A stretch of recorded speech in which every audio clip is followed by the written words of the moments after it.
I'm Sucrose, a researcher of alchemy. I heard you've been to a lot of places, so I was wondering if you... What am I saying? It's only our first time meeting, I shouldn't trouble you. But if you're willing, I'd love to hear any stories you have about your adventures. I'd really like that.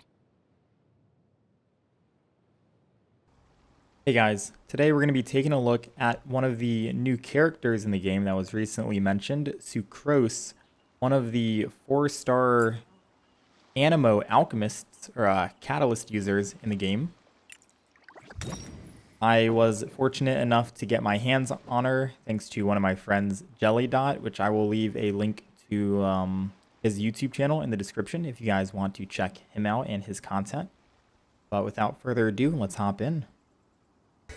So first, we're going to take a look at her talents.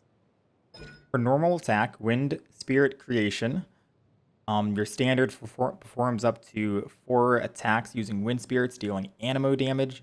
Charged attack consumes a certain amount of stamina and deals AoE Animo damage after a short casting time.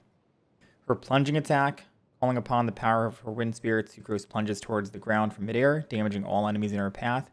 Also dealing AoE Animo damage upon impact with the ground. Here are the skill attributes and their percentages. We haven't increased any of our talents yet, so all of these are going to be standard, the base starting. We have a stable Animo Hypostasis Creation 6308, which is her skill, her E by default. Creates a small wind spirit that deals Animo damage to enemies in an AoE, pulling them towards the location of the wind spirit before launching them. So it's a little tiny mini hypostasis.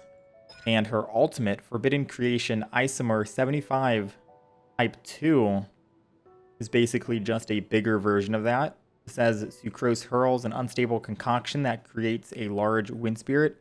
While it persists, the large wind spirit will continuously pull and launch nearby enemies, dealing AoE Animo damage.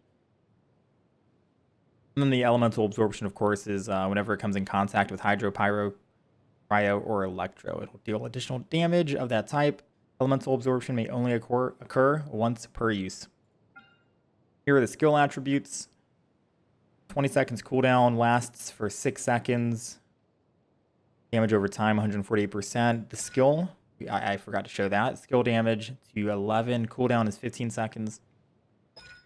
And then here is one of her passive talents. When Sucrose triggers a swirl effect, characters in the party with the matching element have their elemental mastery increased by 50 for 8 seconds.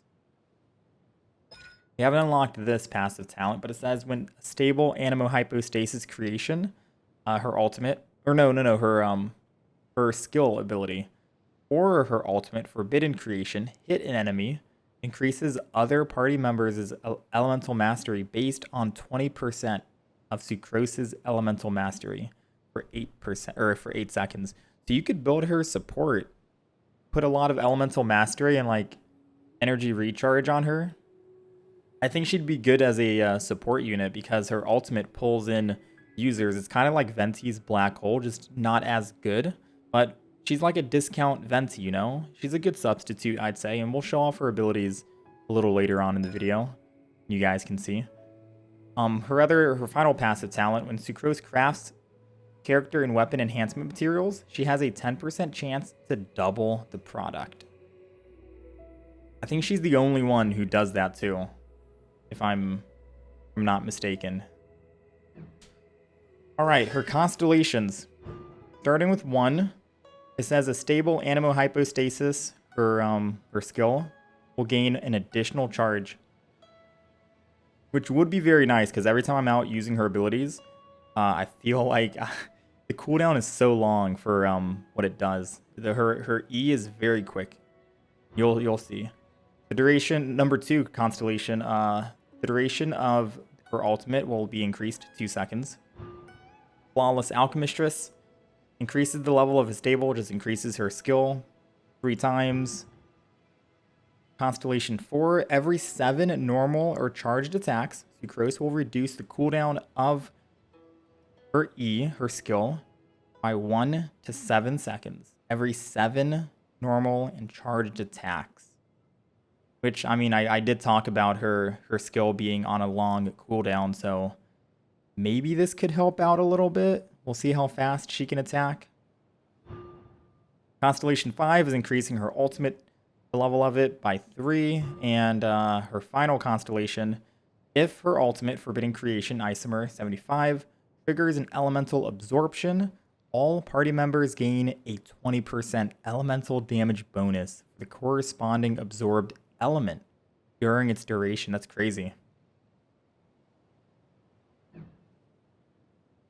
And then here's her profile if you guys want to pause the video, slow it down, and take the time to read over this for any of you guys who are interested in her story.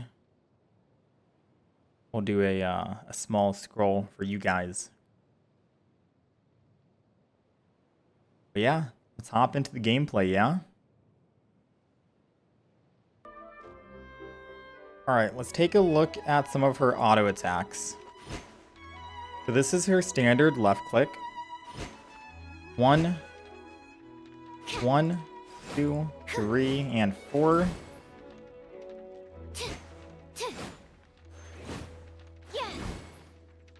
And the look on her face, it seems like she doesn't want to hurt her opponent, you know? She has that look like she doesn't want to hurt who she's fighting. Here's her charged attack. This would push enemies back.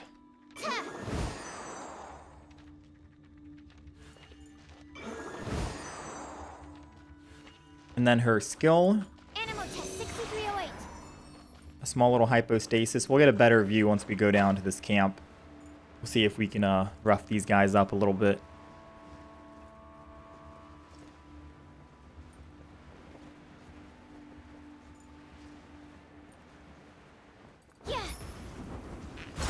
That plunge attack, man. Here's her E ability. A quick attack, 15 seconds cooldown. Now we must wait for it to regen. So having that extra charge on Constellation 1 would be very nice for how short her ability or her skill lasts, you know?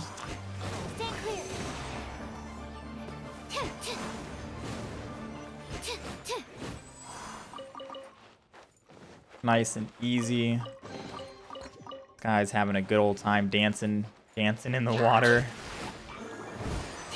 There goes the knockback on her charge. Poor guy can't even get up, man. Alright, so we have our ult. The ult is a lot better than the E. I would probably only use her, have her have elemental mastery with energy recharge so I can continuously have her ult, because her ult's really nice in my opinion. The ult is very nice. So summons a bigger hypostasis and then sucks him in and continuously knocks him up and absorbs the first element it comes in contact with, which in this case it was water. You can also combine with different elements. If we ended up combining fire, Amber's fire, or Lisa's electric lantern. I'll try and get into one more fight and show you guys that. Alright, let's see. We have our ultimate up. Can we light something on fire, I wonder? Let's see if he absorbs it. Oh no, it went away. Oh, it did. It absorbed it. Look at that. Then we could switch over to Lisa and get some synergies with Overload. Crazy, right? SUCROSE would be very nice for a discount Venti if you cannot get your hands on him. SUCROSE is your second best option, I'd want to say, right? Anyways, I hope you guys enjoyed this quick character review. If you guys have any questions, please feel free to leave any comments down in the comment section below. I'll be more than happy to respond. I just need a moment to quickly take down some notes. No need to wait up for me. Please, get some sleep. Something bothering you? Oh, don't worry about me. I'm right at the end of my experiment. I promise I won't stay up late again.